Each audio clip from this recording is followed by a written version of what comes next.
The Dip, a little book that teaches you when to quit and when to stick. Book by Seth Godin. Introduction. क्या आपने कभी सोचा है कि अगर आपने किसी चीज को छोड़ा नहीं होता तो क्या होता? जब आप उन चीजों के बारे में सोचते हैं जिन्हें पूरा करने का इरादा आपने छोड़ दिया है तो क्या आप रात को चैन से सो नहीं पाते? इस बुक में हम क्विट करने यानी चीजों को छोड़ने के बारे में बात करेंगे और ये भी कि ये इतना भी बुरा नहीं है जितना कि लोग जताते हैं। क्विट करने का ये मतलब नहीं है कि आप फेल हो गए हैं। आपको पता चलेगा कि स्ट्रैटेजिक क्विटिंग नाम की भी एक चीज होती है। आप ये जानेंगे कि नंबर 1 होना इतनी बड़ी बात क्यों है। लोगों को टॉप पर रहना इतना क्यों पसंद है। आप ये भी समझेंगे कि क्विट करना कैसे नंबर 1 होने से जुड़ा हुआ है। आपको ये जानकर आश्चर्य होगा कि जरूरी नहीं कि आपने कभी कुछ छोड़ा नहीं तो आप सक्सेसफुल हो जाएंगे। इसमें आपको पता चलेगा कि कब क्विट करना है। इन 3 कर्व पर ध्यान दें, द डिप, द कल्टी-सैक और द क्लिफ। इनमें से द डिप वो इकलौता कर्व है जिसे असल में पाने की कोशिश की जानी चाहिए। द कल्टी-सैक और द क्लिफ आपको फेलियर की ओर ले जा सकता है। आप जानकर चकित हो जाएंगे कि अभी आप ना जाने कितने द कल्टी-सैक और द क्लिफ पर खड़े हैं। हमें हमेशा पता नहीं होता कि हमें कब क्विट करना चाहिए। जब लोग हार मान लेते हैं तो हम उनका मजाक उड़ाते हैं, उनकी बेइज्जती कर उन्हें शर्मिंदा महसूस कराते हैं। हमारे दिमाग में ये फितूर बैठ गया है कि हार मान लेना या क्विट कर देना सिर्फ और सिर्फ बुरा होता है और ये एक हारे हुए आदमी की निशानी होती है।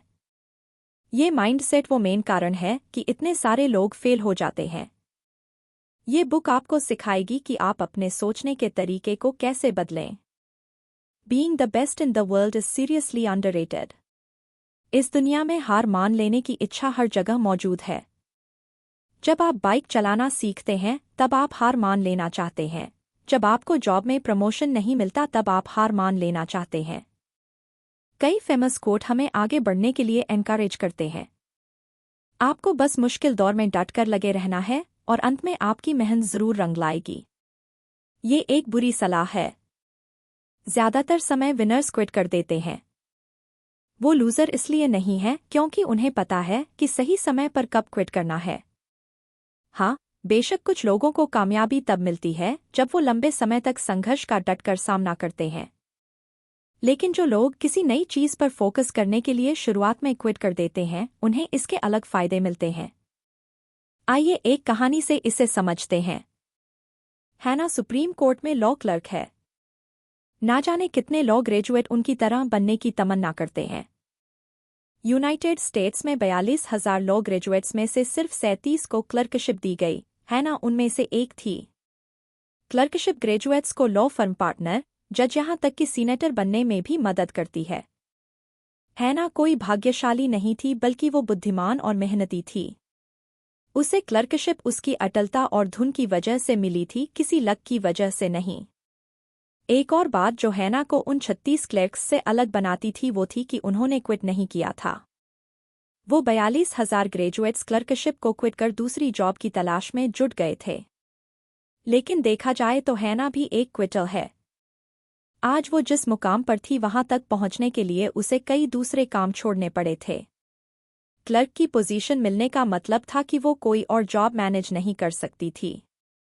हैना लॉ की दुनिया में बेस्ट ऑफ द बेस्ट बनने की कोशिश कर रही थी। यही कारण है कि वो जानती थी कि कब क्विट करना है और कब नहीं। क्या आपने कभी गौर किया है कि कौन या क्या नंबर 1 है, हम उसे कितनी तवज्जो देते हैं? टॉप पर होने का इनाम कभी एक समान नहीं होता। एग्जाम्पल के लिए, जब इसे क्रीम के टॉप 10 फ्लेवर्स की बात आती है तो वेनिला नंबर 1 है और प्रलिन नंबर 10। इंटरनेशनल आइसक्रीम एसोसिएशन के अनुसार वेनिला की दुनिया भर में 30% आइसक्रीम की सेल होती है जबकि प्रलिन सिर्फ 2 या 3% ही बिकता है। ये है ज़िप्स लॉ। तो टॉप पर होते हैं उन्हें सबसे ज्यादा फायदे और इनाम मिलते हैं।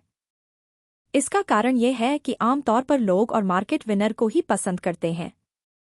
आखिर हम नंबर 1 से प्यार क्यों करते हैं? क्योंकि हमारे पास ऑप्शन तलाशने के लिए लिमिटेड रिसोर्सेज हैं। क्या आप किसी ऐसे रेस्टोरेंट में डेट पर जाने का रिस्क लेंगे जिसके बारे में आपने कभी नहीं सुना हो? हमारे पास बहुत ज्यादा टाइम, एनर्जी और पैसा नहीं है। इसलिए हमें इन रिसोर्सेज को उन लोगों और कंपनियों में लगाना होगा जो सबसे बेस्ट हैं। नंबर 1 होने का एक और फायदा ये भी है कि आप स्पॉटलाइट में बने रहते हैं, यानी आप लोगों की नज़र में आते हैं। नंबर 1 होने का मतलब है कि सिर्फ आप टॉप पर हैं और आपके कॉम्पिटिटर सब नीचे हैं। ये यूनिक क्वालिटी, ये कमी मार्केट के लिए बहुत ज़रूरी है। जब आप कहीं पढ़ते हैं दुनिया में सबसे बेस्ट, तो एक बार के लिए आपकी भी भौहें चढ़ जाती होंगी। हैना को डिस्क्राइब करने के लिए ये सबसे सटीक लाइन है। लेकिन क्या दुनिया में बेस्ट होना असल में मुमकिन भी है? क्या 7 बिलियन लोगों से भरी इस दुनिया में सबसे बेस्ट होना पॉसिबल है? इसका जवाब है बिल्कुल पॉसिबल है। क्यों नहीं? बेस्ट और दुनिया दोनों ही शब्द का मतलब फिक्स्ड नहीं है, ये हर एक के लिए अलग अलग होता है, यानी ये अपनी अपनी राय पर बेस्ड होता है। इमेजिन करें कि आप एक वीडियो एडिटर के जॉब के लिए अप्लाई कर रहे हैं। अगर कोई आपके लिए कहता है कि आप इस काम के लिए सबसे बेस्ट है, तो इंटरव्यू लेने वाला भी आपको बेस्ट ही समझेगा, क्योंकि यही वो मानते हैं। उस समय जब वो आपसे बात कर रहे होंगे तो वो आपको सबसे बेस्ट कैंडिडेट का लेबल दे देंगे। जहां तक दुनिया शब्द की बात आती है तो इंटरव्यू लेने वाला अपनी दुनिया से मतलब रखेगा, यानी वीडियो एडिटिंग की दुनिया जिसे वो जानता है और समझता है। बाकी चीजें उसके लिए मायने नहीं रखेंगी। आज की दुनिया में अब सिर्फ एक बेस्ट गाना या कॉफी नहीं रह गए हैं। आज बहुत सारे मिनी मार्केट बन गए हैं जो अपनी अपनी दुनिया में बेस्ट बनने की कोशिश कर रहे हैं। जैसे अगर आप तुलसी के ऑर्गेनिक मार्केट का हिस्सा हैं, तो आप उस दुनिया और मार्केट में बेस्ट बनने की कोशिश कर रहे हैं। The magic of thinking quit. हार मान लेना या क्विट कर देना सुनने में कितना बुरा लगता है ना? हमारी जिंदगी में लोग हमेशा हमें याद दिलाते रहते हैं कि हमें कोशिश करते रहना चाहिए, कड़ी मेहनत करते रहना चाहिए। लेकिन आपके साथ भी कुछ वाक़ये ऐसे ज़रूर हुए होंगे जब आपने वो सब कुछ किया जो आप कर सकते थे, लेकिन फिर भी अंत में आपको हार ही मिली, आपके हाथ कुछ नहीं लगा। अगर सक्सेस पाने का मतलब है कि डट कर लगे रहना और हार ना मानना, तब भी आप सक्सेसफुल क्यों नहीं हैं? क्यों वो लोग जीत जाते हैं जो आपसे कम टैलेंटेड हैं? इसका जवाब जानने के लिए आपको स्ट्रैटेजिक क्विटिंग को समझना होगा। ये आपको ऐसी सिचुएशन की पहचान करने में मदद करेगा जो आपके क्विट करने का कारण बन सकती है। ये अलग अलग कर्व के माध्यम से समझाया गया है। एक बार जब आप ये जान लेंगे तो सच में जो आप चाहते हैं उसे पाने के रास्ते पर होंगे। Curve 1, the dip. जब आप कुछ नया शुरू करते हैं तो ये मज़ेदार और एक्साइटिंग हो सकता है। आप देखेंगे कि आप जितनी ज़्यादा कोशिश करेंगे, आपको रिजल्ट भी उतने ही ज़्यादा मिलेंगे। इसे समझने के लिए एक लाइन को ऊपर जाते हुए इमेजिन करें। मान लीजिए कि आप पहली बार केक बेक कर रहे हैं या सिलाई करना सीख रहे हैं। ये आपके लिए नया और दिलचस्प है। आप इसमें बहुत सारी एनर्जी और टाइम लगाते हैं। लेकिन उसके बाद उसमें एक डिप आता है, यानी झुकाव या गिरावट। डिप वो टाइम पीरियड है जिसमें आप एक बिगिनर से एक्सपर्ट में बदलते हैं। अब यहाँ पर एफर्ट पूरा लग रहा है लेकिन रिजल्ट कम मिल रहा है।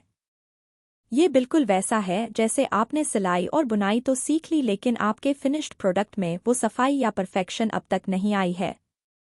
डिप वो लंबा रास्ता है जो आपको बिगिनर्स लॉक और असल अचीवमेंट से अलग करता है या रोकता है। डिप का एक एग्जाम्पल कॉलेज में ऑर्गेनिक केमिस्ट्री है। बहुत सारे मेडिकल स्कूल इस सब्जेक्ट का इस्तेमाल उन स्टूडेंट्स को फिल्टर करने के लिए करते हैं जिनमें इंटरेस्ट या मोटिवेशन की कमी होती है। ऑर्गेनिक केमिस्ट्री बेहद मुश्किल सब्जेक्ट है। अगर आप उसे हैंडल नहीं कर सकते तो मेडिकल स्कूल आपके लिए नहीं है। शुरुआत में लोग मेडिकल स्कूल में एंट्री के लिए आपकी पीठ थपथपाते हैं और बधाई देते हैं। इसके साथ साथ वो आपको पॉजिटिव फीडबैक भी देते हैं। लेकिन मेडिकल स्कूल में कुछ महीनों के बाद आपको एहसास होता है कि ऑर्गेनिक केमिस्ट्री कितना मुश्किल है। आपको ऐसा लगता है जैसे आप बर्बाद हो चुके हैं। ध्यान देने वाली सबसे ज़रूरी बात यह है कि डिप से निकलने वाले लोगों ने सिर्फ इसे सहन नहीं किया बल्कि इससे बाहर निकलने के लिए कड़ी मेहनत भी की। एक बार जब आप इससे बाहर निकल जाते हैं तो आपके एफर्ट और रिजल्ट फिर से ऊपर चले जाते हैं। Curve 2, the cul-de-sac. ये एक फ्रेंच शब्द है जिसका मतलब है डेड एंड। जब आप काम करते जाते हैं लेकिन फिर भी कुछ नहीं होता तो आप कल्डी सैक में होते हैं। हालांकि ये और खराब नहीं होता, लेकिन ये बेहतर भी नहीं होता। जब भी आप खुद को कल्दी सैक में पाएं तो इससे तेजी से बाहर निकलने की हिम्मत करें। एक डेड एंड आपको कुछ और ट्राई करने से रोक देगा, कुछ ऐसा आपको कामयाबी दिला सकता था। Curve 3, the Cliff. क्लिफ का परफेक्ट एग्जाम्पल सिगरेट है। उसे नशे की लत के लिए बनाया गया था। आप जितना ज्यादा स्मोक करते हैं, ये उतना ही ज्यादा आपको बहाने लगता है, आपको मजा आने लगता है। इसका चार्ट एक चट्टान के जैसा होगा। आप सिगरेट पीने के आदी हो जाते हैं और बाद में इसे छोड़ना बेहद मुश्किल हो जाता है। आप इसे तभी छोड़ते हैं जब आप चट्टान से गिर जाते हैं, यानी आप सिगरेट पीना तभी छोड़ते हैं जब आपको इसके साइड इफेक्ट से तकलीफ होने लगती है। कल्दी सैक और क्लिफ दोनों एक ही दिशा की ओर ले जाते हैं, फेलियर। कल्दी सैक आपको कहीं लेकर नहीं जाएगा। जहां तक क्लिफ का सवाल है तो ये है तो बहुत एक्साइटिंग, लेकिन ये भी आपको कहीं लेकर नहीं जाएगा। आप जान जाएंगे कि जो आप कर रहे हैं वो करने के लायक है, क्योंकि वहां डिप है। डिप आपके सक्सेस के चांस को बढ़ाता है। किसी चीज में कामयाब होने का मतलब है कि आपको उस समय से आगे बढ़ना होगा जब हार मान लेना सबसे आसान ऑप्शन लग रहा था। अगर डिप होता ही नहीं तो हर कोई बेस्ट टेनिस प्लेयर, डायरेक्टर वगैरह बन जाता। डिप का प्रोसेस इस बात का ध्यान रखता है कि सिर्फ सबसे बेस्ट ही टॉप पर जाएगा। एलिमिनेशन का ये प्रोसेस वैल्यू क्रिएट करता है। जो लोग डिप से बाहर निकलने के लिए अपना टाइम, एनर्जी और एफर्ट लगाते हैं वो दुनिया में बेस्ट बन जाते हैं। वो क्विट करने से या एवरेज बने रहने को स्वीकार नहीं करते। टॉप पर पहुंचना ही उनका इकलौता मिशन होता है। क्योंकि डिप से सिर्फ गिने चुने लोग ही बाहर निकल पाते हैं, इसलिए आप यूनिक और एक्स्ट्राऑर्डिनरी बन जाते हैं। आइए स्नोबोर्डिंग का एग्जाम्पल लें। ये बहुत ही एक्साइटिंग एक्टिविटी है। इसे करते वक्त आप बहुत कूल लगते हैं। लेकिन फिर भी इतने कम स्नोबोर्डर क्यों हैं? इसका कारण ये है कि उसे ठीक तरह से सीखना बेहद मुश्किल है। अपना बैलेंस बनाए रखने और स्नोबोर्ड को चलाने में काफी दिन लग जाते हैं। इसके अलावा ना जाने आप कितनी बार गिरेंगे भी, आपको चोट भी लगेगी। इससे आदमी की हिम्मत टूटने लगती है और अक्सर लोग इसे बीच में छोड़ देते हैं। ऐसी सिचुएशन में सबसे बहादुरी का काम होता है कदम पीछे हटाने के बजाय एक कदम और आगे बढ़ना, और ये एक एक कदम आपको डिप से बाहर ले आता है। देखिए, समझदारी तो इसी में है कि आप स्नोबोर्डिंग करें ही ना जब आप अच्छे से जानते हैं कि आप इसे बीच में ही छोड़ने वाले हैं। और सबसे बेवकूफ़ी की बात तब होती है जब आप इसकी शुरुआत कर देते हैं। इसमें बहुत सारा टाइम, एफर्ट और पैसा लगा देता है, लेकिन डिप महसूस करते ही आप हार मान लेते हैं। आपको ऐसी बेवकूफ़ी करने से बचना चाहिए, क्योंकि इससे सिर्फ फेलियर ही हाथ लगेगा। वहीं दूसरी ओर हिम्मत और समझदारी से की गई चीज़ें कई फायदे लेकर आती है, फेलियर नहीं। Average is for losers. किसी चीज़ को छोड़ने की तुलना में उसमें अच्छा होना आसान होता है। क्विट करने का मतलब है अपने सर पर एक स्टैंप लगा देना कि आप नंबर 1 नहीं बन सकते। लेकिन आप अपने साथ सबसे बुरा तब करते हैं जब आप बेस्ट से कम में संतुष्ट हो जाते हैं। इसका मतलब ये हुआ कि आप अपना टाइम, एनर्जी और पैसा किसी ऐसी चीज में लगा रहे हैं जो एवरेज लेवल का ही है। इसके बजाय आप इन रिसोर्सेज को किसी एक्टिविटी में लगा सकते थे जो आपको दुनिया में सबसे बेस्ट बना सकता था। अगर आप डिप के समय क्विट कर देते हैं तो आप अपना समय बर्बाद कर रहे हैं। अगर आप जानते हैं कि आप डिप को झेल नहीं पाएंगे और उस वक्त हार मान लेंगे, तो बेहतर होगा कि आप उसकी शुरुआत ही ना करें। एक बार जब आप इस रूल को गांठ बांध लेते हैं तो आप अपने एफर्ट उन चीज़ों में लगाने लगेंगे जो मायने रखते हैं। क्विट करना या हार मान लेना सच में बेहद मुश्किल होता है। कहीं हमारे अंदर गहराई में हमें ऐसा करने की हिम्मत ही नहीं है। इसलिए हम इससे कम यानी एवरेज होने को स्वीकार कर लेते हैं। ये ऐसी सिचुएशन है जहां हम जानते हैं कि हम बेस्ट नहीं हैं, लेकिन हम हार भी नहीं मानना चाहते हैं। क्विट करने को जैसे एक बुरा शब्द मान लिया गया है और हम इसे अपने साथ नहीं जोड़ना चाहते। हम सोचते हैं कि एवरेज होना हमें अंत में सक्सेसफुल बना सकता है, लेकिन ऐसा नहीं है। सिर्फ अपने कंफर्ट जोन में रहकर काम करना आपको किसी मुकाम पर लेकर नहीं जाएगा। एवरेज को स्वीकार कर लेना भी एक तरह से क्विट करने जैसा ही है। लेकिन खुद पर यकीन रखें कि आप एवरेज से ज़्यादा होना डिजर्व करते हैं। जब आप डिप के उस हिस्से में पहुंचें जब हार मान लेना ही इकलौता रास्ता हो तो इस बात को याद रखें कि आपके पास खोने के लिए कुछ नहीं है। ये सोच और नज़रिया होने से आपको ताकत मिलेगी। ये वैसी सिचुएशन है जब आप इस डरावने सच को स्वीकार कर लेते हैं कि आपके सारे पैसे खत्म हो गए हैं या आपकी जॉब चली गई है। अगर आपने इस सिचुएशन का हिम्मत कर सामना कर लिया तब आपके लिए कभी कुछ भी मुश्किल नहीं रह पाएगा। आइए एक कहानी से इसे समझते हैं। डेव अपनी कंपनी के 7 सालों से काम कर रहा था। वो जानता था कि वो एक डेड एंड जॉब में फंस गया था। वो दुखी और असंतुष्ट था। डेव ये जॉब छोड़ने के लिए तैयार था और वो जानता था कि बॉस के सामने कुछ भी बोलने का मतलब था कि उसे निकाल दिया जाएगा। लेकिन डेव को अब परवाह नहीं थी। उसने न सिर्फ अपने बॉस बल्कि उनके भी बॉस का सामना किया। उसने कहा कि उसे वो कंपनी पसंद थी लेकिन वो ये जॉब छोड़ना चाहता था। इतना ही नहीं, उसने अपनी पोजीशन के लिए किसी और का नाम भी सुझाया। डेव बड़ी तेजी से उस मीटिंग से बाहर निकला। आपको जानकर हैरानी होगी कि न सिर्फ उसे प्रमोशन मिला बल्कि उसके सामने एक नई चुनौती भी थी। गौर कीजिए कि अगर डेव क्विट करने के लिए तैयार नहीं होता तो उसे वो नहीं मिलता जो वो चाहता था। वो हमेशा कल्दी सैक में ही फंसा रहता। हार मान लेना आपकी सोच और विजन को छोटा कर देता है क्योंकि आपके सफ़र का दर्द बड़ा हो जाता है। आप दर्द को कम करने के लिए लॉन्ग टर्म के बजाय शॉर्ट टर्म फायदों पर फोकस करने लगते हैं। एग्जाम्पल के लिए, एक बच्चा जो कराटे सीखने जाता है वो अपने शरीर में होने वाले दर्द के कारण वहां जाना बंद करना चाहता है। वो आगे इससे होने वाले फायदे को देख ही नहीं पाता। उसे बस लगता है कि अभी इसे छोड़ देने से आज़ादी मिल जाएगी और कई फायदे भी होंगे, जैसे वो सुबह 2 घंटे ज़्यादा सो पाएगा या वो अपने दोस्तों के साथ ज़्यादा खेल पाएगा। शॉर्ट टर्म फायदे का सबसे बड़ा नुकसान ये है कि उस वक्त उस इंसान पर इसका बहुत गहरा असर होता है लेकिन इसका लॉन्ग टर्म में असर बुरा ही होता है। इसलिए आपको हमेशा खुद को लॉन्ग टर्म फायदों के बारे में याद दिलाना होगा। किसी जॉब में रिजेक्ट होने का दर्द कुछ हद तक कम हो जाता है जब आप ये इमेजिन करते हैं कि आप खुद करके दिखाना चाहते हैं, जैसे अपना कोई बिजनेस। जब आप अपने ग्रेजुएशन डे को इमेजिन करते हैं तो पढ़ना और अपना होमवर्क करना कुछ हद तक आसान हो जाता है। इस बात का फैसला कि आपको क्विट करना चाहिए या नहीं इस सवाल पर डिपेंड करता है। डिप में जाने से आपको जिन जिन मुश्किलों का सामना करना होगा, क्या वो सच में इसके लायक है? क्या आप उस दर्द को सहन कर पाएंगे ताकि आगे आपको वो उजाला दिखाई दे सके? If you are not going to get to ache, you might as well quit now. अगर आप अक्सर क्विट करते हैं तो घबराइए नहीं, इसमें कुछ गलत नहीं है। बल्कि ऑथर तो इसे एनकरेज करते हैं।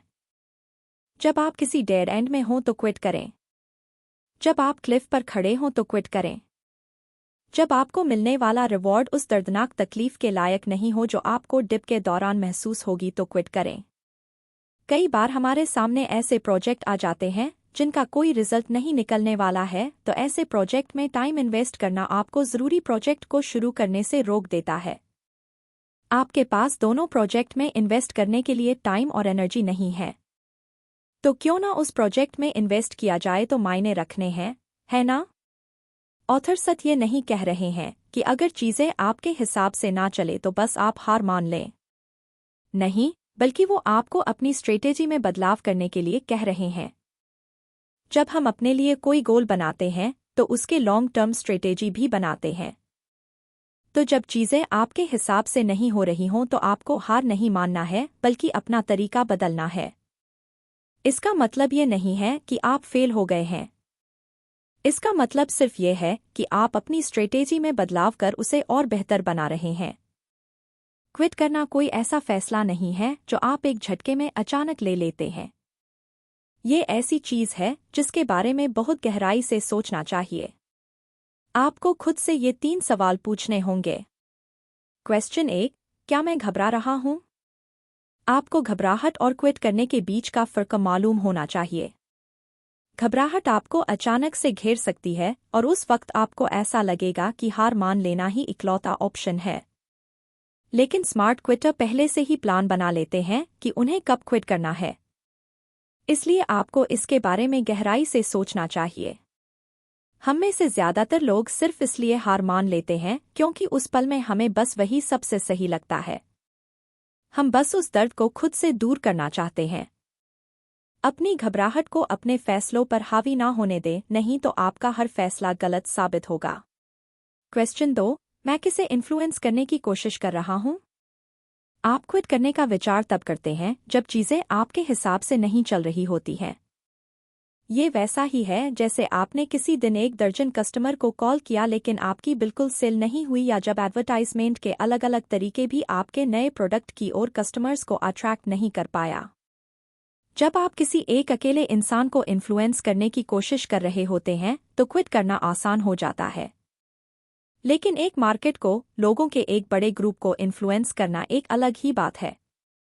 जब आपको किसी एक इंसान से रिजेक्शन मिलती है तब आप उसे नज़रअंदाज भी कर सकते हैं। जब आपको कोई एक इंसान ना कहेगा तो आप ऐसे लोगों से मिल सकते हैं जो आपको हाँ कहेंगे। तो किसी एक के ना कहने से निराश होने का क्या मतलब? क्वेश्चन 3, मैं किस तरह प्रोग्रेस कर रहा हूं? इस सवाल के 3 जवाब हैं। आप या तो आगे बढ़ रहे हैं, या पीछे जा रहे हैं, या एक ही जगह पर खड़े हैं। प्रोग्रेस का मतलब कोई बड़ा स्टेप, कोई बड़ी अचीवमेंट नहीं होता, बल्कि ये एक छोटा सा प्रोग्रेस भी हो सकता है। मान लीजिए कि आपका एक छोटा सा बिजनेस है। अगर आपके कुछ लॉयल कस्टमर भी बन जाते हैं तो आप कह सकते हैं कि बिजनेस ठीक ठाक चल रहा है।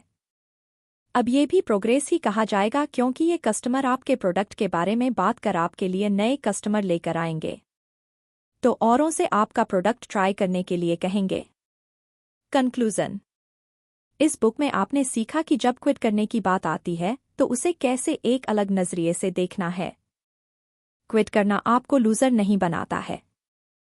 जब भी आपको लगे कि आप गलत रास्ते पर आगे बढ़ रहे हैं या किसी गलत गोल को हासिल करने में लगे हुए हैं तो आप बेझिझक क्विट कर सकते हैं।